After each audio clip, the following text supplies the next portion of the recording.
What happens when one of the most beloved musicians in history sits down for what should be a simple morning chat, only to face a barrage of personal attacks and disrespect that crosses every line imaginable? It only took 39 seconds of pure condescension for a television host to destroy her own career and send a legend walking off her set in disgust. The studio lights were bright that morning. Paul McCartney walked onto the set with that familiar smile, the one that had charmed millions for decades.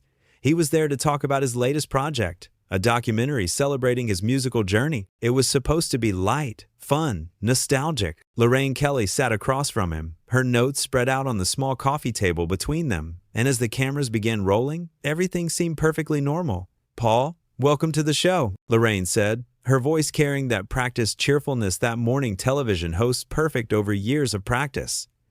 "Thank you for having me," Paul replied, settling into his chair. "It's lovely to be here." "So, let's talk about this documentary of yours," Lorraine continued, glancing at her notes. "You've had quite the career, haven't you? Though I have to say, some people might wonder if you're just trying to stay relevant at this point." There was a brief pause. Paul's smile faltered slightly, but he recovered quickly. "Well, I suppose I'm just doing what I've always done, making music and sharing it with people who want to listen." Lorraine leaned back in her chair, crossing her legs. "Right, but you're what, in your 80s now? Don't you think it's time to let the younger generation have their moment? I mean, how many times can you tour the same songs?" The audience shifted uncomfortably. This wasn't the warm, fuzzy interview they'd expected. Paul maintained his composure, though his jaw tightened just a fraction. "I tour because people still want to hear the music. The shows sell out.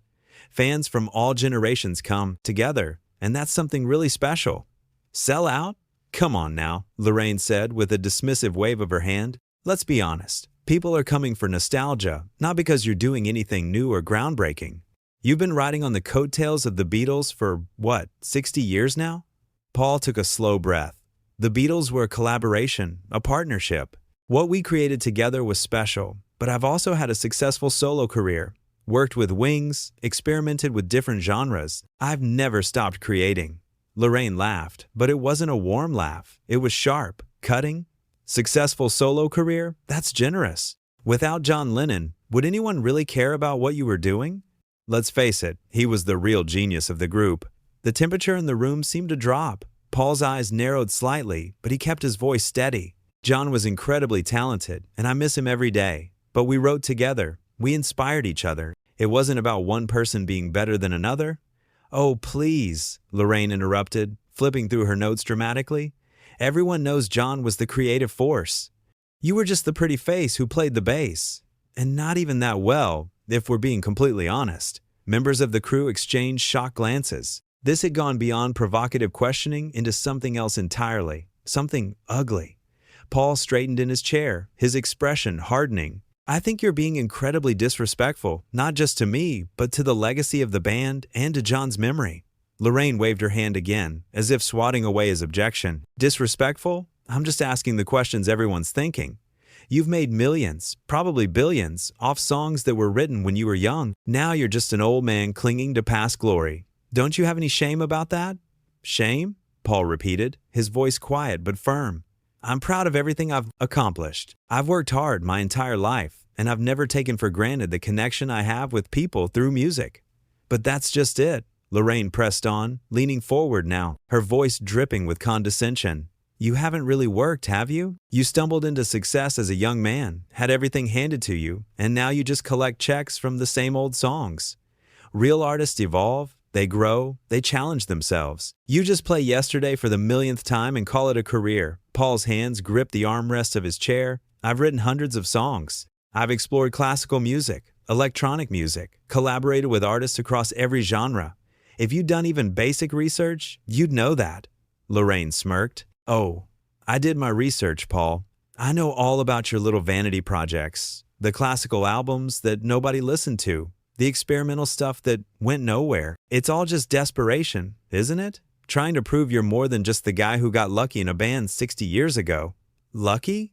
Paul's voice rose slightly. "You think it was luck? We practiced for hours every day, played tiny clubs in Hamburg, worked ourselves to exhaustion to get where we were. Luck had nothing to do with it." Sure, Lorraine said, examining her nails as if bored.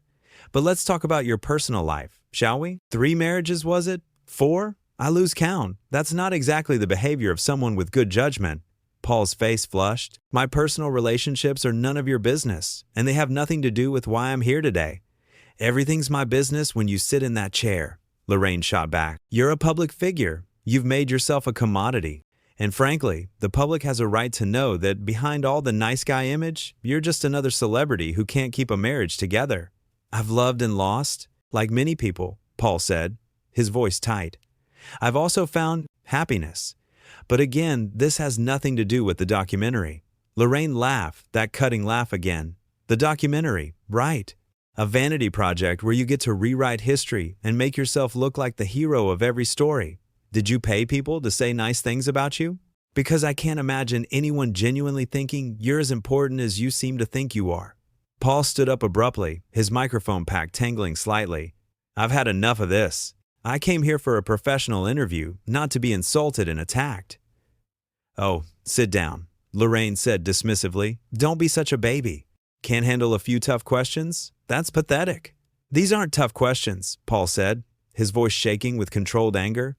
This is just cruelty disguised as journalism.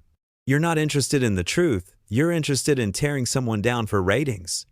Lorraine stood as well, her face twisted with indignation. How dare you question my journalistic integrity? I've been doing this for years. I've interviewed prime ministers, movie stars, actual important people. You're just a has-been musician who should be grateful. I even agreed to have you on my show. Grateful? Paul repeated, incredulous. You should be grateful. I've given decades of joy to millions of people around the world. I've contributed to culture, to art, to bringing people together. What have you done besides sit in a chair and belittle your guests? The crew had stopped pretending to work. Everyone was frozen, watching this confrontation unfold. Lorraine's face turned red. Get out. Get out of my studio right now. I'm already leaving, Paul said, pulling off his microphone pack and dropping it on the chair. I don't need to subject myself to this kind of treatment. I've faced actual challenges in my life, real hardships, and I'm not going to stand here and let you talk to me like I'm nothing. You are nothing without the Beatles? Lorraine shouted after him. You're a footnote in music history pretending to be a legend. Paul stopped at the edge of the set and turned back. You know what the saddest part of all this is? You could have had a lovely conversation. You could have asked about the documentary, about the stories behind the songs, about the incredible people I've worked with. Instead, you chose to be mean-spirited and small. That says everything about you and nothing about me. Don't you dare lecture me, Lorraine snapped. I built this show from nothing. I earned my place here. And you've just thrown it all away, Paul said quietly. Because this, right here, this is what people will remember. Not your years of work, not your other interviews, just this moment where you forgot basic human decency. Lorraine crossed her arms. The public will side with me. They'll see you for the entitled celebrity you really are, walking off when things get a little challenging. Challenging? Paul shook his head. You called my life's work worthless. You mocked my marriages, my age, my talent. You've shown nothing but contempt from the moment I sat down. If you think that's challenging journalism, you're deluded. Get security, Lorraine called out to someone off camera. Escort this man out. I'm going, Paul said. I don't need an escort. I know my way out. He paused, taking one last look at Lorraine. I genuinely hope you think about what happened here today, because you've hurt yourself far more than you could ever hurt me. With that, he walked off the set. The studio fell into stunned silence. Lorraine stood there, her chest heaving, clearly expecting someone to support her, to agree that she'd been right. But the crew members were looking at her with expressions ranging from shock to disgust. What? She demanded. What are you all staring at? Get back to work. We need to fill the segment. Nobody moved. The producer, a woman in her 50s who'd worked in television for decades, stepped forward. Lorraine, that was completely out of line.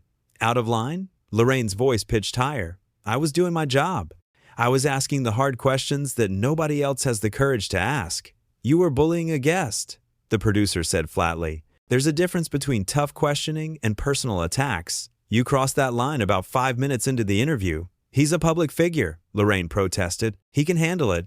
Being a public figure doesn't mean you forfeit basic respect, the producer replied. And even if it did, what you said wasn't journalism. It was just mean. Lorraine looked around the studio, searching for an ally. Someone agree with me here. I can't be the only one who thinks Paul McCartney is overrated. More silence. Finally, one of the cameramen spoke up. My mom loves Paul McCartney. She's going to be devastated when she hears about this. Oh, for heaven's sake, Lorraine muttered. It's just Paul McCartney. There are plenty of other musicians in the world. Not like him, the cameraman said quietly. He's special, and you treated him like garbage. Lorraine spun to face the producer. Are we going to air this or not? The producer was already on her phone. I'm talking to the network now.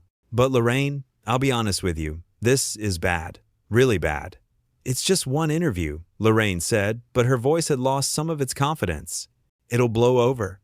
You called Paul McCartney talentless, the producer said, looking up from her phone. You mocked his marriages, his age, and suggested he was only successful because of John Lennon. Do you really think that's going to blow over? For the first time, uncertainty flickered across Lorraine's face. I was just trying to make good television. People love drama. There's drama, and then there's watching someone be unnecessarily cruel to a beloved figure, the producer said. You've been doing this long enough to know the difference. Lorraine sank back into her chair, the reality of what had happened beginning to dawn on her. He provoked me. Did you see how he was looking at me? He was looking at you like someone who couldn't believe what he was hearing, the producer said, and honestly, neither could I. What were you thinking? I thought, Lorraine began, then stopped. I thought it would make me look tough, like a real journalist who doesn't coddle celebrities. Instead, you look like a bully, the producer said bluntly. And the network is already getting calls. Someone in the audience must have tweeted about it. Lorraine's hands started to shake. What kind of calls? Complaints. Lots of them. And that's just in the last 5 minutes, from the live audience members who had their phones. The producer's phone buzzed again. We're pulling the segment. It won't air. You can't do that, Lorraine protested. That's my show. And it's the network's reputation, the producer countered. They're not going to broadcast footage of you attacking Paul McCartney. The backlash would be enormous. Lorraine stood up again, pacing now. This is ridiculous. I've had controversial interviews before. Nobody made this big a deal about it. Because those interviews were with people who actually deserve tough questioning, the producer said. Politicians who'd been caught in scandals, celebrities accused of wrongdoing. Paul McCartney came here to talk about a documentary about his music career. There was no scandal, no controversy, nothing that warranted what you did. So what happens now? Lorraine asked, her voice smaller. The producer looked at her phone again, reading a new message. The network wants to see you. Immediately. Lorraine felt her stomach drop. They're going to fire me, aren't they? I don't know, the producer said. But I wouldn't want to be in your position right now. She paused. For what it's worth, Lorraine, you're a talented broadcaster. You've done great work over the years. But today, you forgot the basic rule of interviewing. Treat your guests with respect, even when you're asking difficult questions, especially then. I just wanted to be memorable, Lorraine said quietly. Well, you succeeded, the producer replied, but not in the way you wanted. The studio began to clear out, crew members gathering their equipment, everyone avoiding eye contact with Lorraine. She stood alone in the middle of the set, the bright lights still shining down on her, illuminating the empty chair where Paul McCartney had sat just minutes before. This was supposed to be a good day, she whispered to no one in particular. But it wasn't. It was the day Lorraine Kelly let her ego and her need for sensationalism override her professionalism. It was the day she mistook cruelty for courage and paid the price for it. And as she walked slowly toward the exit, heading to face the network executives, she couldn't help but replay the interview in her mind, seeing now, too late, all the moments where she could have made a different choice. Paul McCartney, meanwhile, had left the building. He'd been ushered out by apologetic staff members, people who'd grown up listening to his music and were mortified by what had happened. They'd offered him coffee, a quiet room to decompress, anything he needed. He'd politely declined, thanked them for their kindness, and headed to his car. Sitting in the back seat as his driver navigated through London traffic, Paul looked out the window at the city he'd known for so many decades. He felt tired, not from the confrontation, but from the reminder that even after all these years, even after all he'd accomplished, there were still people who felt the need to tear him down. But he also felt something else. Relief. Relief that he'd stood up for himself, that he hadn't just sat there and taken the abuse. Relief that he'd recognized the situation for what it was and removed himself from it. There was dignity in that, he thought. There was strength in knowing when to walk away. His phone buzzed with messages. His manager, his publicist, friends who'd already heard what happened. The story was spreading fast, just as the producer had predicted. But Paul wasn't worried. He knew the truth of what had happened in that studio. He knew that anyone who watched the footage, if it ever got released, would see exactly who had been unreasonable. "You all right, Paul?" his driver asked, catching his eye in the rearview mirror. "Yeah," Paul said, managing a small smile. "I'm all right. Just another day in the life, I suppose." The driver chuckled. "I heard what happened. My sister works at the studio. She said you were a complete gentleman." "I tried to be," Paul said. "Though I'll admit, I lost my temper a bit at the end there." "Sounds like she deserved it," the driver said. "Begging your pardon for saying so, but she did." Paul didn't respond to that. He didn't want to badmouth Lorraine, even after everything. It wasn't in his nature. Instead, he thought about the documentary, the reason he'd agreed to the interview in the first place. It was a celebration of music, of collaboration, of the joy that creating art had brought to his life. That was what mattered. Not one hostile interview with one television host who'd let her own issues cloud her judgment. Back at the studio, Lorraine was sitting in a conference room, facing 3 network executives. Their expressions were grim. "Do you understand the gravity of what happened today?" one of them asked. Lorraine nodded, her earlier defiance completely gone. "I do. I made a mistake." "A mistake?" another executive repeated. "You verbally attacked one of the most beloved musicians in the world on live television. Our phones haven't stopped ringing. Social media is exploding." "This isn't just a mistake, Lorraine. This is a disaster." "I know," Lorraine said, her voice barely above a whisper. "I don't know what came over me. I just kept pushing and pushing, and I couldn't seem to stop myself." The third executive leaned forward. "We need to know why. Why Paul McCartney? Why today? What were you hoping to achieve?" Lorraine thought about the question. What had she been hoping to achieve? "I think I wanted to prove I was still relevant," she admitted, "that I could create moments that people would talk about. But I went about it completely the wrong way." "Yes, you did," the first executive said. "And now we have to decide what to do about it." The room fell silent. Lorraine felt tears prickling at her eyes, but refused to let them fall. She'd created this mess. She had to face the consequences with whatever dignity she had left. "We're suspending the show," the second executive said finally. "Indefinitely. We need time to assess the damage, to figure out if there's any way to salvage this situation."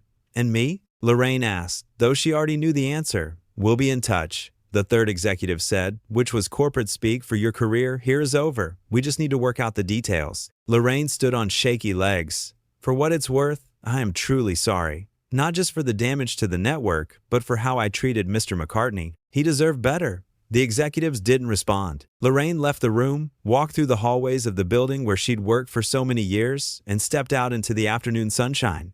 She felt numb, disconnected from reality. How had it all gone so wrong so quickly? The answer, she knew, was that it hadn't been quick at all. It had been building for a while. This need to be more than she was, to create controversy where none existed, to mistake aggression for assertiveness. She'd let her insecurities drive her behavior, and now she was paying the price.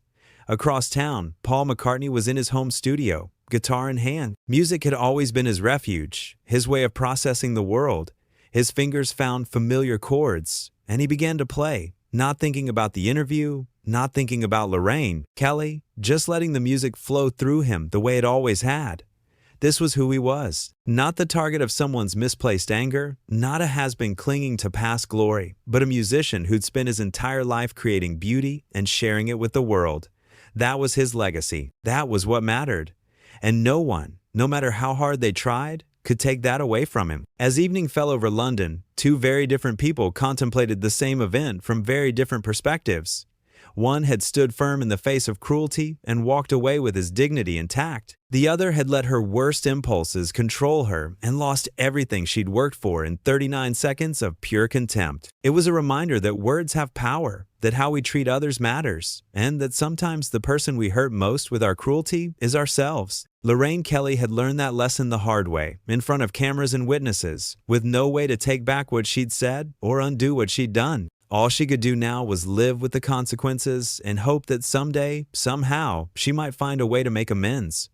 But Paul McCartney didn't need her amends. He had his music, his family, his fans, and a lifetime of memories that no interview could diminish. He'd faced far greater challenges than one hostile television host, and come through them all. This was just another bump in a very long road, and like all the others, he'd move past it and keep creating, keep playing, keep being exactly who he'd always been, a musician, an artist, a legend.